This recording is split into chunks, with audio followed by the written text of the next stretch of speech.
Hi friends, నిన్న జరిగిన T20 world కప్లో సౌత్ ఆఫ్రికాపై భారీ విజయం చేసింది మన ఇండియా. సో అందులో మ్యాన్ ఆఫ్ ది మ్యాచ్ తీసుకున్నటువంటి విరాట్ కోహ్లీ అసలు ఫామ్లో లేడు, అతనితో కాదు, అసలు ఈ వరల్డ్ కప్లో ఏం ఆడలేదు అనేది చాలామంది విమర్శ చేసినారు. బట్ ఈ ప్రూవ్డ్ ఫైనల్ మ్యాచ్లో మాత్రం ఇతను చాలా అంటే చాలా ప్రతి హృదయాన్ని గెలిచినాడు. అసలు ఈ చెత్త నా కొడుకులు మాట్లాడే మాటల వల్ల ఫ్యాన్స్ వేరే లెవెల్లో ఇదవుతున్నారు. ఎందుకంటే అసలు ఆ మ్యాచ్ ఏంటన్నా మన చేతుల్లో లేదు అనే పరిస్థితి నుంచి మళ్ళీ మన చేతులు తెచ్చుకున్నంత గట్స్ ఉన్నాయంటే బికాజ్ విరాట్ కోహ్లీ ఇన్స్పిరేషన్. ఎందుకంటే 1% ఉన్నా సరే దాని కొరకు పోరాడాలనేది విరాట్ కోహ్లీ యొక్క సిద్ధాంతం.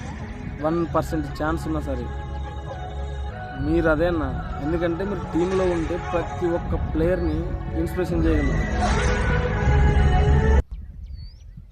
అలాంటిది మీరు ఇప్పుడు T20 వరల్డ్ కప్ గెలిచిన ఒక 10 నిమిషాల సంతోషం లోపే మా గుండెలు బద్దలయ్యేటువంటి ఒక విషయాన్ని మీరు అనౌన్స్ చేసినారు. ఏంటన్నా మీరు రిటైర్మెంట్ ఇవ్వడం ఏంటన్నా?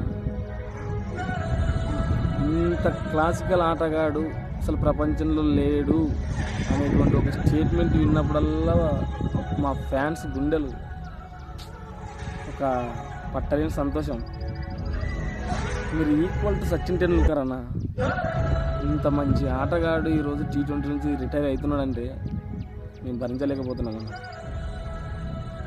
మీకున్న ఆలోచనలు అసలు ఇంత ఫామ్లో ఉండి కూడా మీరు నెక్స్ట్ జనరేషన్ గురించి ఆలోచిస్తున్నారంటే హ్యాట్స్ ఆఫ్ అన్న.